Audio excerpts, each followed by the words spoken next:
हाँ, तो भाई स्वागत है हमारी जनता का नए पॉडकास्ट में। आज का पॉडकास्ट होने वाला है एकदम हटके, क्योंकि आज हम बात करने वाले हैं उन खास समस्याओं की जो आप सभी लोग जिन समस्याओं से जूझ रहे हो, दैट इज़ हेयर फॉल और बहुत सी स्किन प्रॉब्लम्स जो आप लोग फेस कर रहे हो। तो आज इसी मुद्दे पे बात करने के लिए हमारे साथ हैं डॉक्टर मेघा चतुर्वेदी जी। मैम, स्वागत है आपका हमारे शो पे। क्या हाल है आपके? बहुत बढ़िया, आप कैसे हो? मैं बहुत बढ़िया हूँ। मैम, आपके बाल बता रहे हैं एकदम नेचुरली ग्रोन है ये, क्योंकि हमको तो डाउट हो रहा है कि ये एक्चुअल में नेचुरली है। आप खींच के देख सकते हो, ये एक्सटेंशन नहीं है, बिल्कुल भी नहीं है। अच्छा। और थैंक्स टू माय मदर, उनके जीन्स अच्छे हैं तो वो ट्रांसफर हुए हैं। एंड क्योंकि हम लोग ज़्यादा नेचुरल रहना पसंद करते हैं तो ज़्यादा ट्रीटमेंट्स, कलर्स, मतलब अभी मैं 30 क्रॉस कर रही हूँ बट मैंने कभी कोई ट्रीटमेंट और ये सब नहीं कराया। जो दादी नानी के नुस्खे होते हैं कि ऑयलिंग करना है तो ऑयलिंग करना है वीक में 2-3 बार, नॉर्मल शैम्पू से धोना है, नॉर्मल सुखाना है, प्लेट्स बनानी है और वो सब चल रहा है तो ऐसे हो गए हैं बाल। मैम, आजकल तो यूथ को बड़ी प्रॉब्लम है कि बड़ी जल्दी ग्रे हेयर आ जाते हैं। एब्सोल्युटली। तो ये कैसे आ रहा है आजकल जनता में? पहले तो यार ऑब्वियसली क्योंकि आजकल का जो ईटिंग हैबिट्स हैं वो बहुत ख़राब है। जेनेटिक रोल प्ले करता है। अगर आपकी फैमिली में ये पैटर्न चल रहा है, पापा, दादा, नाना, तो वो एक ट्रिगरिंग पॉइंट होता है कि आपको भी ग्रे हेयर जल्दी होने की संभावना है। बट क्योंकि अल्कोहल, स्मोकिंग, बहुत इंटॉक्सिकेशन चल रहा है, बाहर का खाना ही चलता है, घर का खाना कोई प्रेफर नहीं करता है, तो उन सब से वो जल्दी आ जाता है। एंड स्ट्रेस, आज का यूथ इनसिक्योर बहुत है फ्यूचर को लेके, काम को लेके। काम करना नहीं है बट टेंशन लेनी है, एफर्ट करने नहीं है बट रिजल्ट की टेंशन लेनी है, तो उन सब के चलते वो थोड़ा जल्दी आ जाता है। आना तो सबको है, दैट इज तो लगता था कि सिर्फ वैक्स यूज करने से ही ग्रे हेयर होते हैं या कॉस्मेटिक से होते हैं हैवी, लेकिन इन लाइफस्टाइल चेंजेस से भी ग्रे हेयर भी होते हैं। एब्सोल्युटली होते हैं, क्योंकि ग्रे हेयर इज सिंपली जो आपका एक मेलेनिन प्रोडक्शन होता है जो आपके स्किन सेल्स करते हैं। आपकी जो पहली स्किन की लेयर है उसकी दूसरी लेयर जो होती है वहाँ पे ये पिगमेंट प्रोड्यूस होता है। मेलेनिन होता क्या है, अगर आप बता सकते हैं? मेलेनिन जो कलर देता है हमें, जो हमारे स्किन कलर्स डिसाइड करता है, वो ज़्यादा है तो वो थोड़ा विटिश कलर चला जाता है या डार्क कलर चला जाता है। अगर वो एडिक्वेट अमाउंट में है तो वो थोड़ा फेयर कॉम्प्लेक्शन दे देता है। तो ये स्किन की जो सेकेंड लेयर होती है वहाँ पे ये एब्जॉर्ब होता है और रिलीज होता है, सेल्स बनाते हैं मेलेनिन को। बट ये ड्यू टू एनी रीजन, अब आप कह लो कि आप कॉस्मेटिकली उसको एब्जॉर्ब करके आप तरह तरह के प्रोडक्ट्स यूज कर रहे हो, जेल्स हैं, वैक्स हैं, स्टाइलिंग है, हीटिंग बहुत है आजकल, बहुत लोग जैसे प्रेसिंग कर रहे हैं या हर दूसरे दिन ड्रायर ही यूज कर रहे हैं, तो उन सब तरीकों से उसको बस जो लेट आना है वो पहले आ जाता है।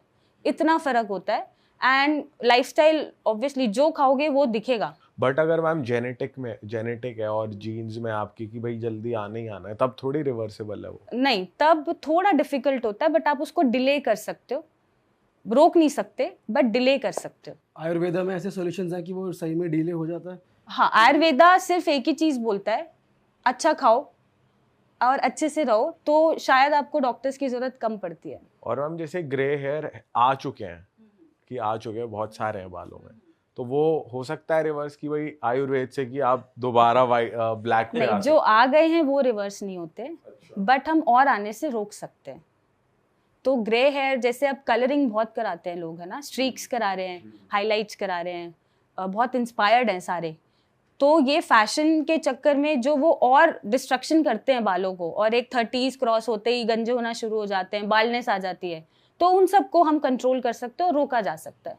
मैम, एक चीज़ बताओ कि जैसे कोई भी हेयर ट्रीटमेंट है वो इसी नाम पे करी जा रही है, जैसे सैलून्स में भी हम देखते हैं कि आपके बाल रफ हो रहे हैं, आप ये करा लो स्मूथ हो जाएंगे, तो वो बता के तो ऐसे कर रहे हैं कि बेटरमेंट हो रही है, बट उन प्रोडक्ट्स में ऐसा क्या है जो हमारे बालों के लिए अच्छा नहीं है? उन प्रोडक्ट्स में majorly sulphur, parabens, fragrances, formaldehyde use होता है। और जो मेरा ये मानना है कि आप जिस टेक्सचर के साथ बॉर्न हो रहे हो, जो आपका बाल है, लाइक मदर के वूम से आ रहा है और आप पैदा हो रहे हो, उसको आप नहीं बदल सकते और उसको बदलना नहीं चाहिए।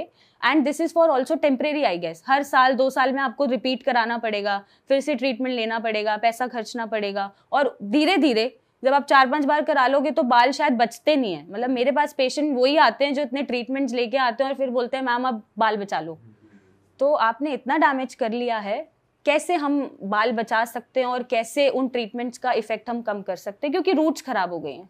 बट मैम ये भी है कि जैसे ये भी बोलते हैं कि केराटिन करवा लो, ये प्रोटीन है बालों के लिए, आपके बाल और अच्छे होंगे, तो ऐसा होता है या वो भी खराब है? उसके लिए जो बोल रहे हैं, जो दिखा रहे हैं कि इसमें सल्फर नहीं है, पैराबिन है, तो बॉटल में जो है वो अंदर भी होना चाहिए। ऐसा ना हो दिखा कुछ और रहे हैं और बॉटल में कोई सस्ता प्रोडक्ट रखा हुआ है तो और ऐसा हो रहा है कि ऐसा अंदर कुछ होता है। हाँ, ऐसा होता है। I can't mention, but yes ऐसा होता है कि जो बोला जा रहा है, दिखाया जा रहा है, जरूरी नहीं बॉटल्स में वही मिले।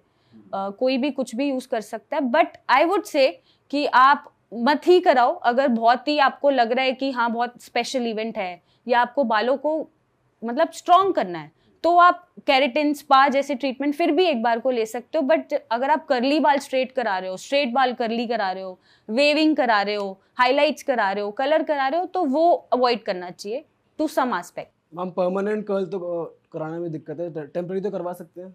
हाँ, टेम्पररी वो स्पेशल इवेंट है तो आपने जैसे एक बार करा लिया, कोई शादी में जाना है, पार्टी में जाना है, तो फॉर अ चेंज आपने करा लिया, दैट इज ओके। बट आप करा रहे हो फिर 6 महीने में फिर रिपीट करा रहे हो कि आपके बाल ही वैसे हो जाएं, तो वो कुछ सालों बाद खराब कर देंगे बालों को। पर मैम जैसे करा लिया और थोड़ा थोड़ा खराब हो रहे हैं बाल, तो कुछ आप टिप्स दे सकते हैं कि जिससे वो थोड़े कंडीशन ज्यादा खराब ना हो? टिप्स के लिए मैं यही बोलूंगी कि प्रॉपर ऑयलिंग आजकल की यूथ में खत्म हो गई है। मुझे नहीं लगता यूथ आजकल ऑयलिंग में बिलीव करता है या नहीं, वो वैक्स जेल सिरम्स पे रहते हैं, राइट। तो ऑयलिंग करके और जो प्रोडक्ट सूट कर रहा है एटलीस्ट वो प्रोडक्ट आप यूज करो। पैराबिन्स ना हो प्रोडक्ट में, सल्फर ना हो, फॉर्मल्डिहाइड ना हो, इतना भी अगर आप प्रिकॉशनरी बेसिस पे यूज करोगे तो आई गेस हम सॉर्टेड कर सकते हैं। बट मैटर करता है कि साथ में कोई और डिसऑर्डर नहीं होना चाहिए। फॉर एग्जाम्पल मैं बताती हूँ, फीमेल्स में हीमोग्लोबिन कम मिलता है तो हेयर फॉल ज़्यादा होता है, वाइट डिस्चार्ज की प्रॉब्लम मिलती है, लुकोरिया हम बोलते हैं, तो हेयर फॉल मिलता है, हार्मोनल डिस्टर्बेंसेस हैं, पीसीओडी है, तो आपको हेयर फॉल मिल सकता है। तो आपको अगर साइड बाय साइड कोई मेडिकल डिसऑर्डर चल रहा है तो मेक श्योर करें कि वो भी ठीक होना चाहिए, तभी आप बालों को ठीक रख पाओगे।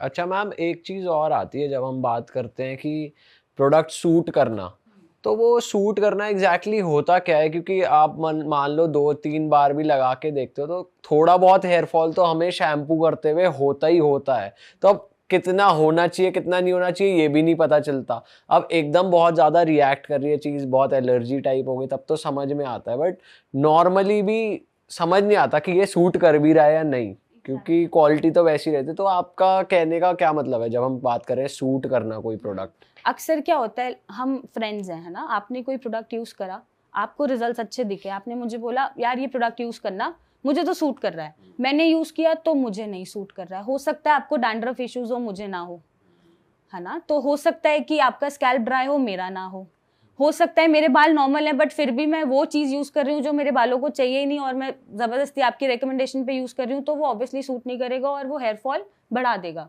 तो ऐसे खुद को क्या दिक्कत है पहले एड्रेस करना ज़रूरी है। अगर डैंड्रफ इशू है तो आप डैंड्रफ वाले प्रोडक्ट्स यूज़ करो।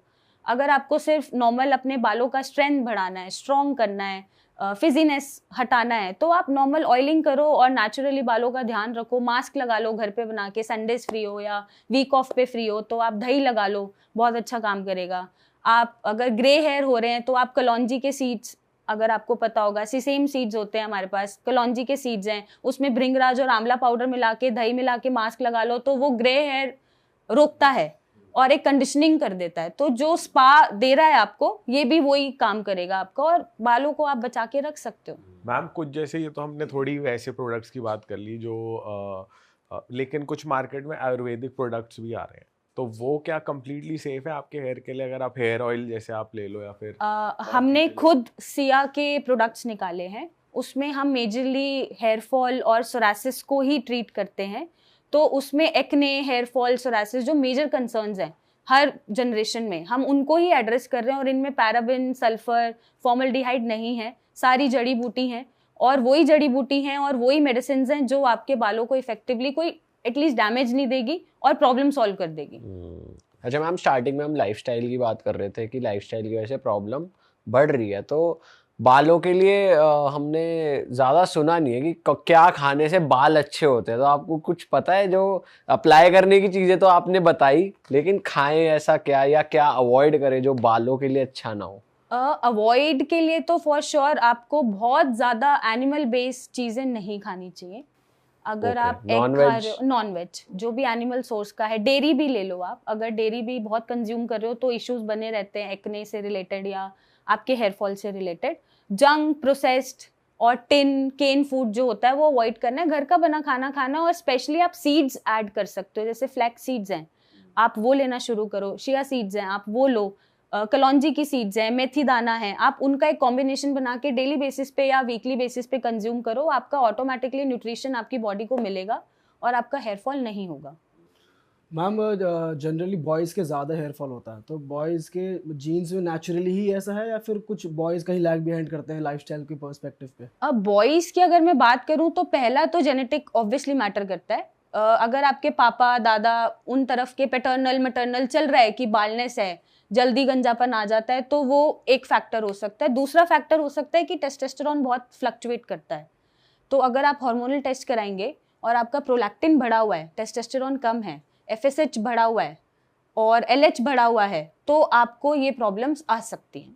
बॉयज़ की क्योंकि अक्सर हेयर लाइन पीछे हो जाता है और फिर एक पर्टिकुलर एज के बाद 20, 25, 30s के बाद वो एक हेयर लाइन पीछे होता है, वाइड हो जाता है, तो ये एक सिग्निफिकेंस एक सिम्टम है कि हाँ आपको हेयर फॉल हो रहा है और वो हेयर लॉस भी हो सकता है। तो आपने पैटर्न्स देखे होंगे, कोई बीच में से बाल्ड है, कोई साइड में से बाल्ड है, कुछ पैचेस में बाल्ड है, तो एक हार्मोनल टेस्ट जरूर कराना चाहिए।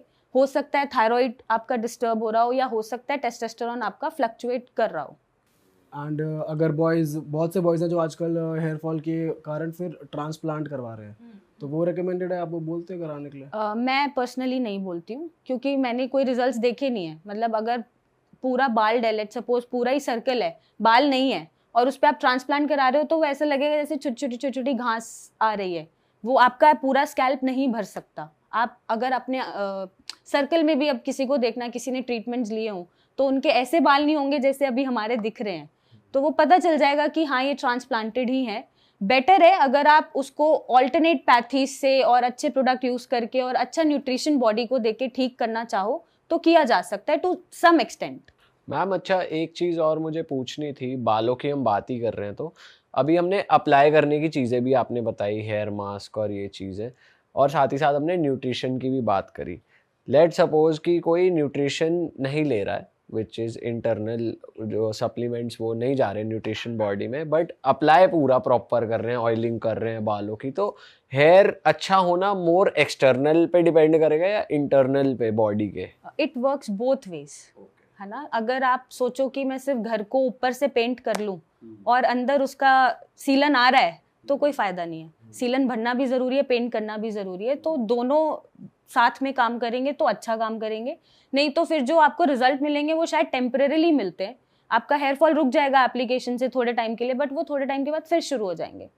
तो बेटर है कि आप दोनों तरफ से उसको भरो। और हेयर की बात हो रही है तो डैंड्रफ तो मोस्ट कॉमन प्रॉब्लम है ही है, तो डैंड्रफ के लिए कुछ टिप्स आप दे सकते हो या कुछ होम रेमेडीज आप दे सकते हो? डैंड्रफ के लिए हमने एक स्कैल्प एक्सफोलिएटिंग सीरम निकाला है जो टोटली आयुर्वेदिक है।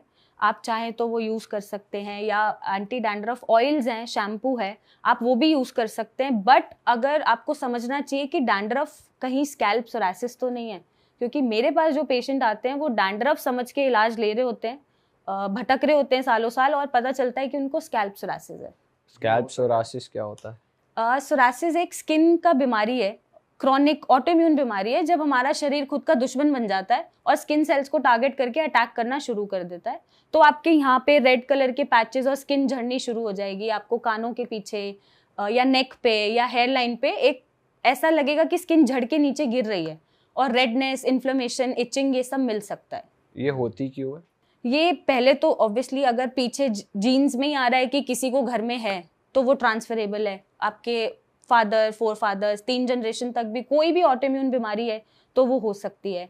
दूसरा, ये स्ट्रेस इंड्यूस्ड बहुत होती है। अगर बहुत ही ज़्यादा आप स्ट्रेस में हैं, बहुत ही ज़्यादा, तो भी ये अपनी स्किन को अटैक करना शुरू कर देती है। और आफ्टर कोविड स्पेशली हमने देखा है कि जब कोविड की वैक्सीन्स लगी हैं या कोविड इन्फेक्शंस हुए हैं या वो एक पर्टिकुलर कोई भी कोविड से पीड़ित हुआ है, तो उसके बाद उन पेशेंट्स में ज़्यादा देखने को मिला है कि इम्यूनिटी इतनी डिस्टर्ब तरीके से काम कर रही है कि सोरासिस पेशेंट को देखने को मिल रहा है। बट मैम जैसे स्ट्रेस है किसी में, तो आप कैसे रेकमेंड करते हो इंसानों की, ये तो मेंटली है, तो इसमें तो प्रोडक्ट काफ़ी वर्क करेगा नहीं, तो आप उसमें क्या सजेस्ट करते हो, क्या करें? उसमें टू बी ऑनेस्ट, अगर आप लेना चाहते हैं काउंसलिंग थेरेपीज आप लीजिए, बट ये खुद को इंडिविजुअली खुद की रिस्पॉन्सिबिलिटी लेनी पड़ेगी, शरीर की भी और दिमाग की भी, कि हम उसको ठीक रख सकें। आज का यूथ का स्ट्रेस आप पूछोगे तो क्या स्ट्रेस है, हमें आपको नहीं होगा, बट आप बच्चों निकलो, मतलब हमें पास होना है, हमें यूपीएससी क्लियर करना है, हमें मेडिकल क्लियर करना है, आगे करियर का स्ट्रेस है, गर्लफ्रेंड बॉयफ्रेंड का स्ट्रेस है, ब्रेकअप का स्ट्रेस है, राइट, फैमिली स्ट्रेस है। तो इतना इम्पोर्टेंस किसी को देनी क्यों है? आप चीज़ों को करो, प्रायोरिटी रख के करो, बट ऐसा मत स्ट्रेस लो कि आपका शरीर ही आपका दुश्मन बन जाए और खुद को अटैक करना शुरू कर दे। तो एक बैलेंस्ड होना चाहिए। आज की जनरेशन में आई डोंट थिंक सो कि बैलेंस्ड है। मतलब अगर वो प्यार कर रहे हैं तो इतना कर रहे हैं, और वो नफरत कर रहे हैं तो वो इतनी नफरत कर रहे हैं कि वो खुद को ही हार्म कर रहे हैं। तो मूव ऑन करना सीखना चाहिए मेरे हिसाब से, और चीज़ों को बैलेंस तरीके से हैंडल करना चाहिए। बट इसका ट्रीटमेंट कैसे होता है जब आपकी बॉडी खुद ही आपकी दुश्मन हो जाए? तो क्या वो मेडिकली ट्रीट होता है या कैसे ट्रीट होता है वो अगर मैं एलोपैथिक मेडिकेशंस की बात करूं तो वो स्टेरॉइडल ट्रीटमेंट उनमें दिया जाता है। स्टेरॉइड क्या करते हैं, आपकी इम्यूनिटी को सप्रेस कर देते हैं। तो जो सिम्टम्स आपको शरीर पे दिख रहे हैं स्किन के, फॉर एग्जांपल इन्फ्लेमेशन है, रेडनेस है, पपड़ी झड़ रहा है, इचिंग है, बर्निंग है, बॉडी पे पैचेस आ रहे हैं, तो वो सप्रेस करेगा और उसको टेम्परेरी बेसिस पे खत्म कर देगा। बट जैसे ही आप स्टेरॉइड लेना छोड़ दोगे तो वो और ब्लास्ट होके आपकी बॉडी पे दिखता है। और अगर मैं ऑल्टरनेट पैथीज की बात करूं, सिर्फ आयुर्वेदा ही नहीं, होम्योपैथी भी या नेचुरोपैथी भी, उसमें दोनों तरीके से काम होता है। एक तो इम्यूनिटी को बैलेंस कराया जाता है, सप्रेस नहीं कराया जाता, कि वो अपने शरीर को समझे कि ये हमारी दुश्मन नहीं है और उसका प्रोटेक्शन करे। जनरली इम्यूनिटी का काम है डिफेंड करना, तो डिफेंड ही करे, अटैक ना करे। सेकेंडली कुछ डाइट मॉडिफिकेशंस, जैसे मैंने बताया डेयरी है या बाहर का खाना है या एनिमल सोर्स का प्रोटीन है, वो आप ना लें तो उससे इम्यूनिटी ट्रिगर नहीं होती, आपका गट फ्लोरा अच्छा रहता है, आपका पेट में जो हेल्दी बैक्टीरियाज हैं वो ग्रो होते रहते हैं, इम्यून सिस्टम अच्छा काम करता है, तो वो रिलैप्स नहीं होता। तो दोनों तरीके से ऑल्टरनेट पैथीज में इसको ठीक किया जा सकता है। और आप आयुर्वेदिक में कुछ मेडिसिन भी देते हैं? हाँ, वो हम खुद की फॉर्मुलेशन से देते हैं, और ये हमारी, जैसे हमने मोर देन 1,80,000 पेशेंट ठीक करे हैं, तो हम उसके बेसिस पे अपने फॉर्मुलेशन से पेशेंट को ट्रीट करते हैं।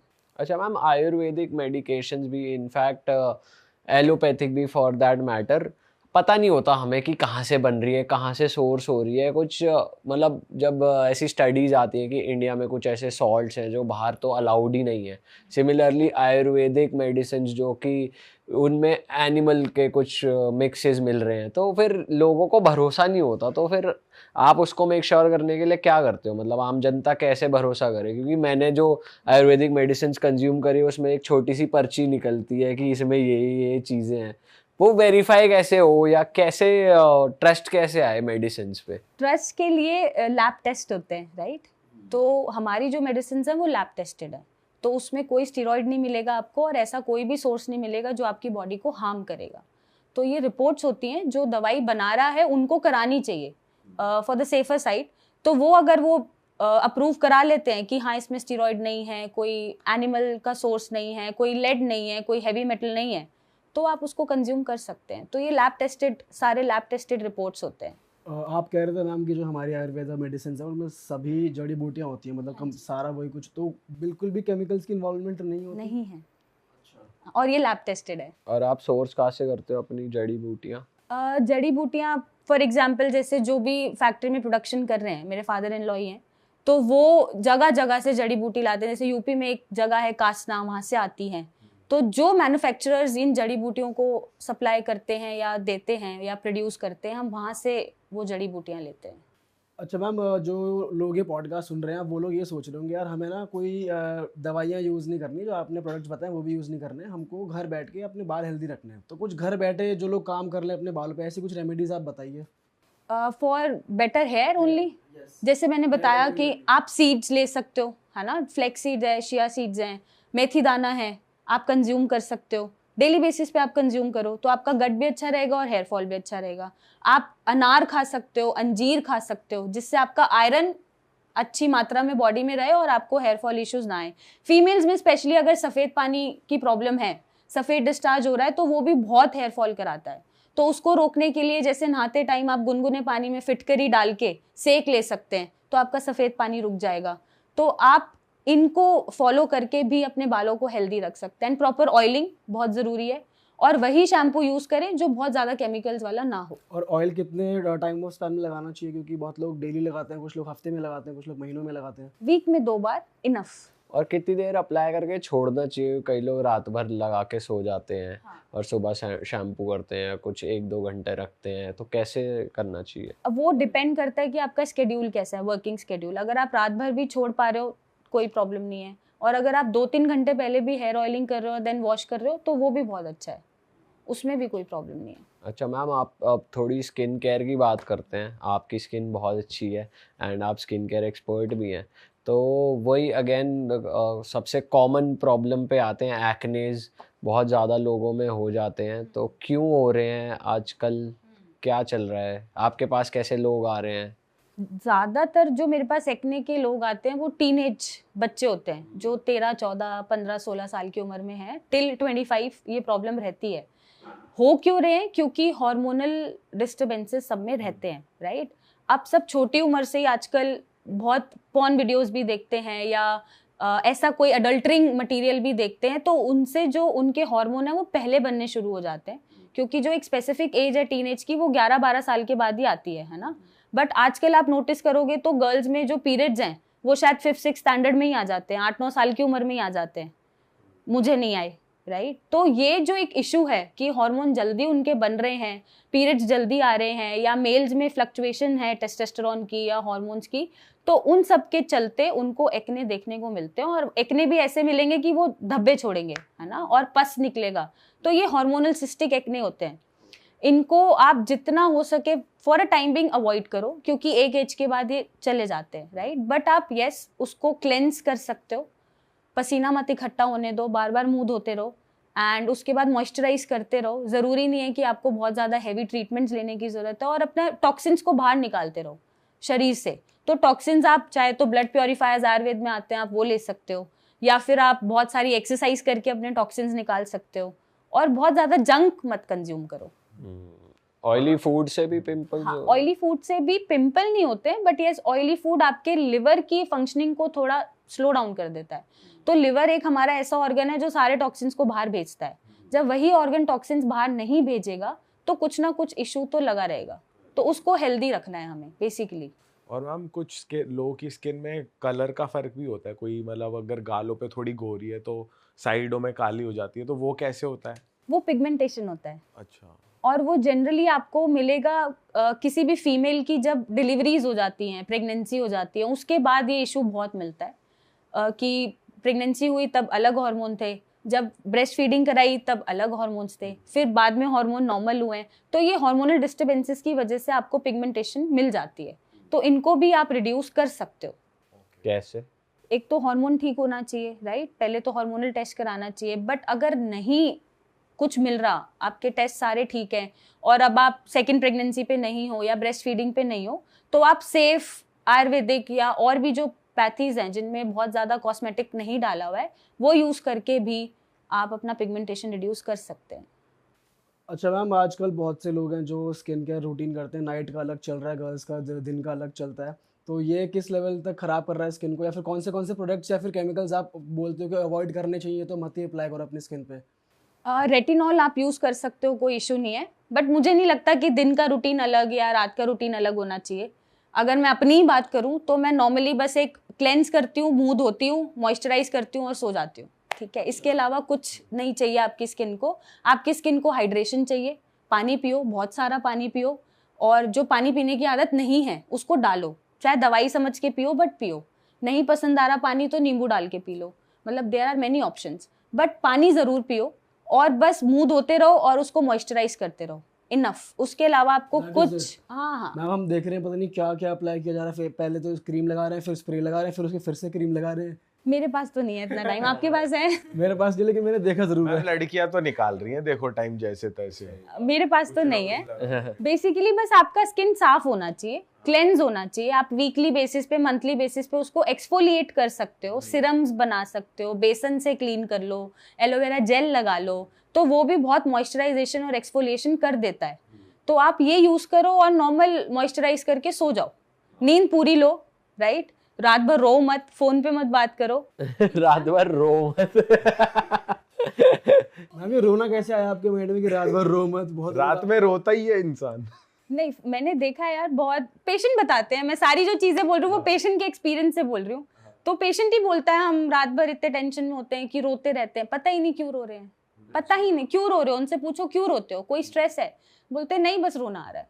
तो आप टाइम से सो, टाइम से उठो, पानी पियो बहुत सारा, फ्रूट्स खाओ, फ्रूट्स नहीं खाते हैं, पपाया खाओ, आप लेमन इनटेक करो, आप संतरा खा सकते हो, मौसमी खाओ, अनार खाओ, कीवी खाओ, बेरीज खाओ, बहुत अच्छे फ्रूट्स हैं जो आपके स्किन को बहुत अच्छा ग्लो देते हैं।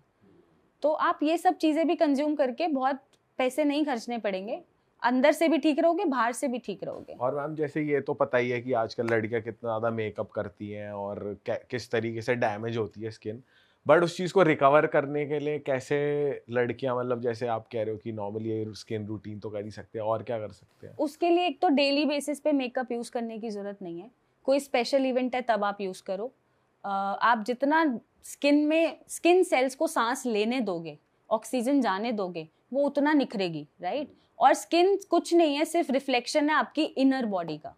अगर आप अंदर से हेल्दी हो ना, लिवर आपका ठीक काम कर रहा है, आपको जो मोशन है पॉटी ढंग से आ रहा है, उसमें कोई प्रॉब्लम नहीं है, कॉन्स्टिपेशन नहीं है, और अंदर से कोई आयरन की कमी नहीं है, विटामिन डी की कमी नहीं है, विटामिन ई की कमी नहीं है, जिंक पूरा है, तो आपकी स्किन ऐसे ही अच्छी लगेगी।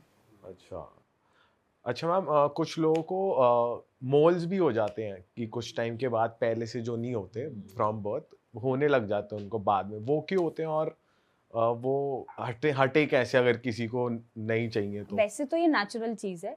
अगेन जो पिगमेंट हमारा रिलीज हो रहा है वो ज़्यादा काम कर रहा है, और एक आपको एक धब्बा छोड़ के जा रहा है या एक तिल मैं बोल सकती हूँ छोड़ के जा रहा है, उसके लिए कुछ करने की ज़रूरत नहीं है। आजकल बहुत लेज़र ट्रीटमेंट्स चल गए इनको हटाने के लिए, तो नहीं करना चाहिए क्योंकि स्किन बर्न होता है, उसमें भी रेडिएशन है।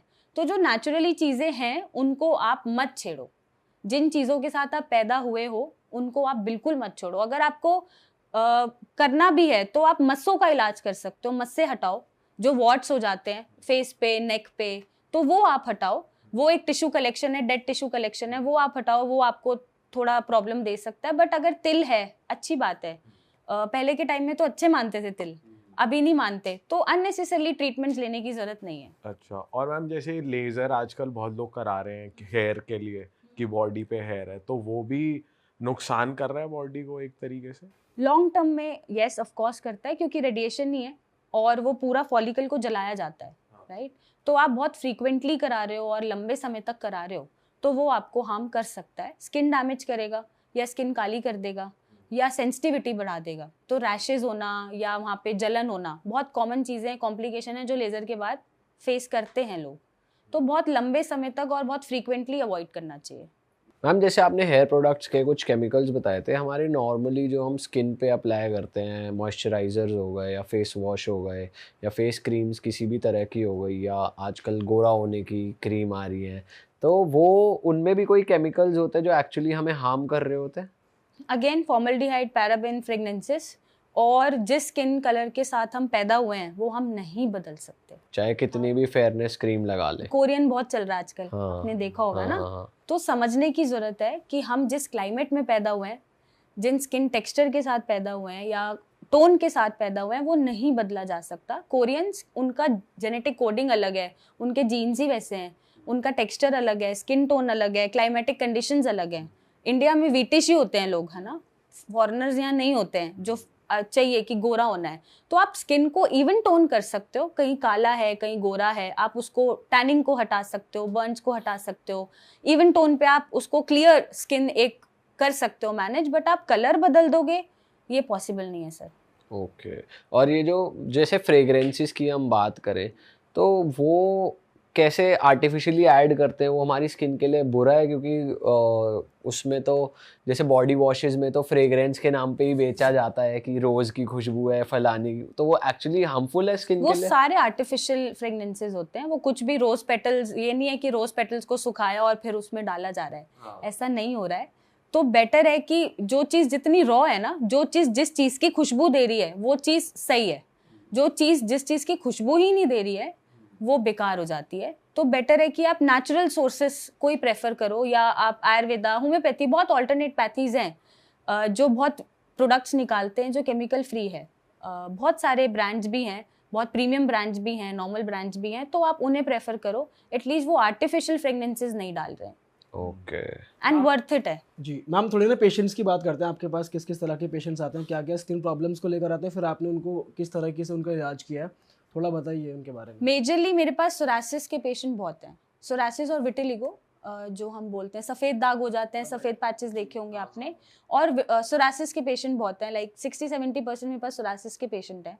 तो अभी हमारा वो एक जोन बन गया है कि सोरासिस पेशेंट है, हाँ ठीक हो जाएगा, ऐसा जोन बन गया है। तो उसमें क्या है, कुछ भी नहीं है, जैसे स्किन पैचेस हैं, पूरी बॉडी पे स्किन पैचेस हो जाते हैं और पूरी बॉडी की जो हमारी डर्मिस है वो झड़ना शुरू हो जाती है। मतलब ये नॉर्मल स्किन है, अब ये इतनी मोटी और इतनी स्टिकी हो गई है, इतनी ड्राई हो गई है, तो वो झड़ना शुरू हो रही है। और आप देख सकते हो कि यहाँ पे पूरा स्किन झड़ा हुआ आपको दिखेगा इकट्ठा करके। तो दिस इज सोरासिस। तो यहाँ पे इन्फ्लेमेशन, रेडनेस मिलेगी, पेन मिलेगी, इचिंग मिलेगी, बर्निंग मिलेगी। और ऑब्वियसली जब फ्लेकिंग हो रही है, स्किन झड़ रही है, तो पेशेंट सोशली, मेंटली, फिजिकली सारी तरह से टूट जाता है, राइट? क्योंकि आप जैसा दिख रहे हो, लोग आपको आसपास वैसा ही लेते हैं। तो जब उनका स्किन पे ही सारी चीज़ें दिख रही हैं और स्किन एकदम क्रैक्ड है, ब्लीडिंग भी हो रही है, पेशेंट आते हैं जो ब्लीड हो रहा होता है, कट्स पड़ रहे होते हैं, और पूरा बॉडी ही ऐसा है, तो वो पेशेंट को हर एस्पेक्ट में तोड़ देता है। तो ये कितने टाइम में ट्रीट कर देते हैं आप? ये टू बी ट्रू डिपेंड करता है। पेशेंट मेरे पास 1 महीने में भी ठीक होता है और 6 महीना 8 महीना भी लगाता है। अगर वो अच्छे से डाइट कंट्रोल करके चल रहा है ट्रीटमेंट के साथ, तो वो 3-4 महीने में ठीक होके चला जाएगा। अगर वो नहीं छोड़ पा रहा, नॉनवेज नहीं छोड़ पा रहा, अल्कोहल नहीं छोड़ पा रहा, बाहर का खाना नहीं छोड़ पा रहा, तो ये टाइम टेकिंग प्रोसेस है और रिकवरी डिलेड हो जाती है। आराम तब भी आता है बट डिलेड आता है। मैम, अगर ये जेनेटिक नहीं है किसी को, ये वाली प्रॉब्लम, तो ये वैसे कैसे होती है लोगों को? ये वैसे, एक तो जेनेटिक मैंने बताया कि अगर आपके किसी भी जनरेशन में कोई भी ऑटोइम्यून बीमारी है, बहुत सारी बीमारियां होती हैं, वो आ रहा है तो आपका स्किन टारगेट हो गया और आपको हो रहा है। दूसरा, एक जीन म्यूटेशन भी होती है। जब मदर की वूम में होते हैं तब हमारा जेनेटिक मेकअप बन रहा होता है, जेनेटिक कोडिंग हो रही होती है। तो एक जीन होता है, वो म्यूटेट कर जाए, HLA-B27 बोलते हैं, और वो पॉजिटिव आ जाए तो भी कोई भी ऑटोइम्यून बीमारी हो सकती है।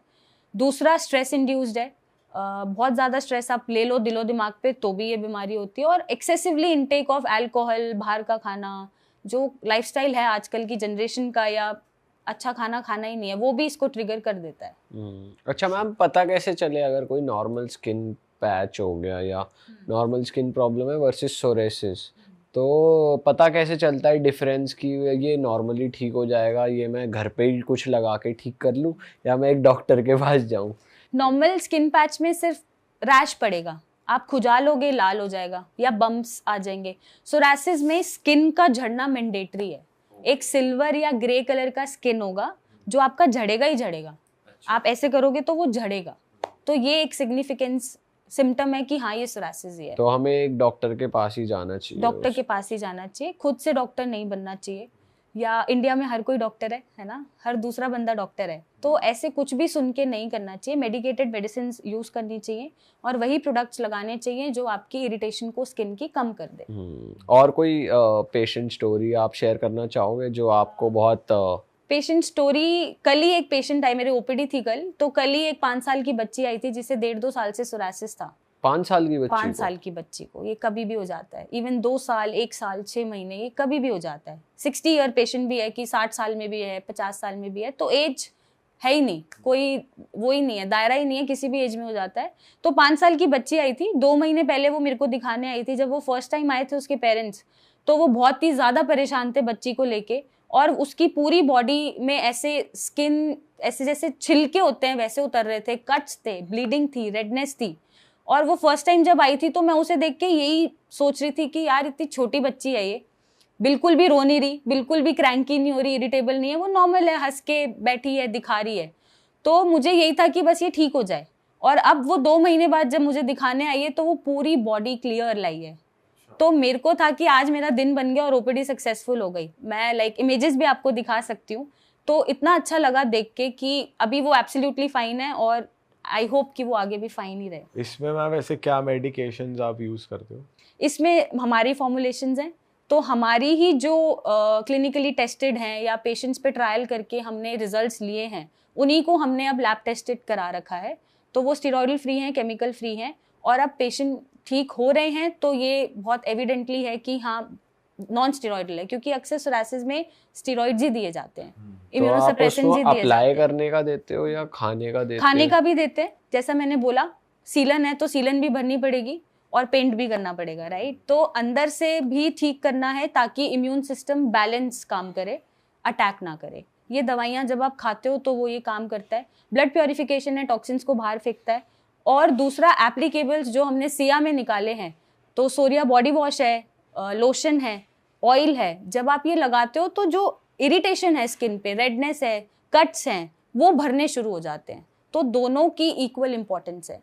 एंड ये एक्सपेंसिव है ट्रीटमेंट या? नहीं, बिल्कुल भी एक्सपेंसिव नहीं है। अगर मैं मार्केट में कंपटीशन की बात करूं तो उस हिसाब से बिल्कुल भी एक्सपेंसिव नहीं है। मेरे पास हर लीग का पेशेंट है, तो अफोर्ड कर सकता है। वो मोटो ही नहीं है कि पैसा कमाना है, राइट। हम फिर भी अगर आप बता सकते हो कितना कितना average on an average month का जो ट्रीटमेंट जाता है वो 5,000 रुपीज़ का जाता है। उसमें डॉक्टर का कंसल्टेशन भी है, उसमें ट्रीटमेंट दवाइयाँ भी हैं, ऑयल भी है, क्रीम्स भी हैं, और आपसे मेरी टीम हर हफ्ते फ़ोन करके बात करेगी कि आपको आराम है या नहीं है, या दिक्कत तो नहीं हो रही है। तो वो एवरी वीक फॉलोअप भी रखा हुआ है डॉक्टर्स के साथ, वीडियो कंसल्टेशन, ऑडियो कंसल्टेशन, तो पूरा आपका ध्यान रखा जा रहा है। ओके। और आप इन पर्सन ही मिलते हो या आप भी वीडियो कॉल कंसल्टेशन? नहीं, वो टीम ही करती है। मैं सिर्फ फिजिकली पेशेंट को ओपीडी में ही मिलती हूँ। मंडे, वेडनेसडे, सैटरडे मेरे डेज होते हैं, तभी मेरी ओपीडी चलती है। मैम कुछ रेमेडीज भी हैं आपके पास अगर किसी को सोरेसिस हो रहा है और इमीडिएट डैमेज कंट्रोल करना हो या अर्ली स्टेज पे रोकना हो, तो उसके लिए कुछ कर सकता है कोई? सबसे पहले अगर आप कोई स्टेरॉइडल क्रीम लगा रहे हो तो वो बंद कर दो, क्योंकि जब तक आप लगाओगे तब तक ही वो स्किन को ठीक रखेगा, छोड़ते ही वो ब्लास्ट करेगा। तो वो आपको छोड़ना है, पहली रेमेडी। दूसरी, आप कपूर मिला सकते हैं नारियल के तेल में। तो अगर आपने 100-200 ml लिया नारियल का तेल, उसमें 4-5 आपने टुकड़े डाले हैं कपूर के, और वो आप बॉडी पे अप्लाई कर रहे हो, तो बहुत सूदिंग इफेक्ट और ठंडा लगेगा बॉडी को। रेडनेस, इचिंग कंट्रोल करेगा, ड्राइनेस कंट्रोल करेगा। तो एक इमीडिएट आप अप्लाई कर सकते हो रिलीफ के लिए। बट बीमारी ठीक दवा खाने से और लगाने से, दोनों से होगी। और साथ में अच्छा खाना है, राइट। तो कुछ चीज़ें हैं जो मना होती हैं, वो नहीं खानी है, तो आप सोरासिस से बच जाओगे और बचे रहोगे। मैम जो आप प्रोडक्ट्स बता रहे हो जैसे फेस वॉश है या शैम्पू है, तो अगेन वो कंसल्ट करके ही लेना चाहिए क्या? टाइप, स्किन टाइप के क्या सूट करेगा, या फिर वो आप ऐसे वेबसाइट पे भी ऑनलाइन अवेलेबल होता है या कुछ भी ले सकता है, ऐसा रहता है, कैसा रहता है? अगर तो पेशेंट को पता है कि इशू क्या है तो वो डायरेक्टली प्रोडक्ट भी ले सकता है। जैसे डैंड्रफ का इशू है तो एंटी डैंड्रफ शैम्पू है, और फिर हमारे पास स्कैल्प एक्सफोलिएटिंग सिरम है जो डैंड्रफ को कम करेगा। बट अगर पेशेंट को पता ही नहीं है कि मुझे लेना क्या है, तो हमने एक फॉर्म अटैच किया हुआ है वेबसाइट पे, क्वेश्चन के आंसर्स देने हैं, और आपको वो खुद रेकमेंड करेगा कि आपके लिए ये प्रोडक्ट सही है और आप यूज़ कर सकते हो। ये तो बहुत तगड़ी चीज़ कर रखी है आपने। और जनरली फेस वॉशेस के साथ भी सेम ही है? सेम ही है। अगर उसमें कोई प्रॉब्लम ही नहीं है, जनरल चीज़ चाहिए हमें फेस वॉश, तो उसमें भी आपके सेग्रीगेशन है? ऑयली स्किन वाले ये ले लो, ड्राई स्किन अगर वाले एक्ने है तो उसका सेग्रीगेशन है, बट एक जनरल फेस वॉश है जो कोई भी यूज़ कर सकता है फॉर ऑल स्किन टाइप, और आपको सिर्फ क्लेंज ही करना है, कोई इशू नहीं है, तो आप वो जनरल भी यूज़ कर सकते हैं। उसमें क्या क्या डालते हो आप? गुलाब जल वगैरह? मैम यही बने हुए नीम, गुलाब जल, ऐसे प्रोडक्ट, तो ये एक्चुअली अच्छे होते हैं स्किन के लिए? हाँ, होते हैं। मैम अच्छा, बहुत से लोग हैं जो नहाते वक्त फेस वॉश भी यूज़ नहीं करते, साबुन ही लगा लेते हैं, फिर कुछ लोग शैम्पू को ही लगा लेते हैं। तो आप उन लोग को कैसा कुछ बता सकते हो कि भाई ये तो रोक ही दो, ये तो नहीं करो? नहीं, शैम्पू तो नहीं लगाना है, शैम्पू बिल्कुल नहीं लगाना है। साबुन भी वही लगाइए जिसका पीएच टुवर्ड्स एल्कलाइन हो, बहुत एसिडिक साबुन वो नहीं होना चाहिए। बहुत से लोग पीएच वीएच नहीं देख रहे, कुछ नहीं देख रहे, तो आप नॉर्मल पानी से भी नहा रहे हो ना, और अपने प्राइवेट पार्ट्स को ही क्लीन कर रहे हो, वो भी बहुत है। उतना भी कर लोगे तो बदबू भी नहीं आएगी, लगेगा कि आप नहाए हो, और कोई स्किन डैमेज नहीं होगा। बट ये शैम्पू और कोई भी चीज़ उठा के नहीं लगानी है। और मैं तो यही बोलूँगी, क्योंकि मैं आयुर्वेद से हूँ, तो आप जितना हो सके नेचुरल रहिए। आप चाहे अगर संडे का दिन है, छुट्टी का दिन है, आप बेसन से नहा लो, कोई प्रॉब्लम नहीं है। आप पानी में नीम के पत्ते डाल के नहा लो, कोई प्रॉब्लम नहीं है। तो उससे अगर इन्फेक्शन है, बैक्टीरियल इन्फेक्शन है, फंगल इन्फेक्शन है, बारिशों में बहुत होता है, तो आप उससे नहाओ, आप ऐसे ही हेल्दी रहोगे। तो आपको तरह तरह की क्रीम्स और डॉक्टर्स के चक्कर आपके बच सकते हैं। ऑसम मैम, मज़ा आ गया आपसे बात करके। और मैं जनता को बताना चाहूँगा, अगर आपको मज़ा आया है इस पॉडकास्ट में तो आप प्लीज़ अपनी प्रॉब्लम्स भी कमेंट करिए और ये भी कमेंट करिए कि आपको पार्ट 2 चाहिए या नहीं मैम के साथ। तो डेफिनेटली नेक्स्ट पॉडकास्ट में हम मैम को फिर से इनवाइट करेंगे और कमेंट सेक्शन से जो प्रॉब्लम्स आप लोग मेंशन करेंगे उस पर हम लोग ज़रूर बात करेंगे। और अगर आपको कोई स्किन रिलेटेड या हेयर रिलेटेड प्रॉब्लम है और आपको लग रहा है मैम आपकी प्रॉब्लम सॉल्व कर सकते हैं, तो मैम से कांटेक्ट करने की सारी डिटेल्स डिस्क्रिप्शन में मिल जाएगी। इनकी वेबसाइट जहाँ पर हम प्रोडक्ट्स की बात कर रहे थे वो भी हम डिस्क्रिप्शन में मेंशन कर देंगे। मैम का इंस्टाग्राम स्क्रीन पर आ रहा था, आप जाकर इनको वहाँ पर फॉलो कर सकते हैं। और बस इस पॉडकास्ट को अपने तक ना रखे, शेयर करें, अपने यारों दोस्तों तक पहुंचा दें। और हम चैनल को सब्सक्राइब जरूर कर देना जिन्होंने नहीं करा हुआ। बिना सब्सक्राइब करे बहुत लोग देख रहे हैं भाई, 75% लोग हैं जो बिना सब्सक्राइब करे देख रहे हैं यार, ऐसा होना नहीं चाहिए। तो आप जाइए और मज़े करिए, हेल्दी रहिए, बढ़िया रहिए और हम मिलेंगे नए पॉडकास्ट में। Till then bye bye.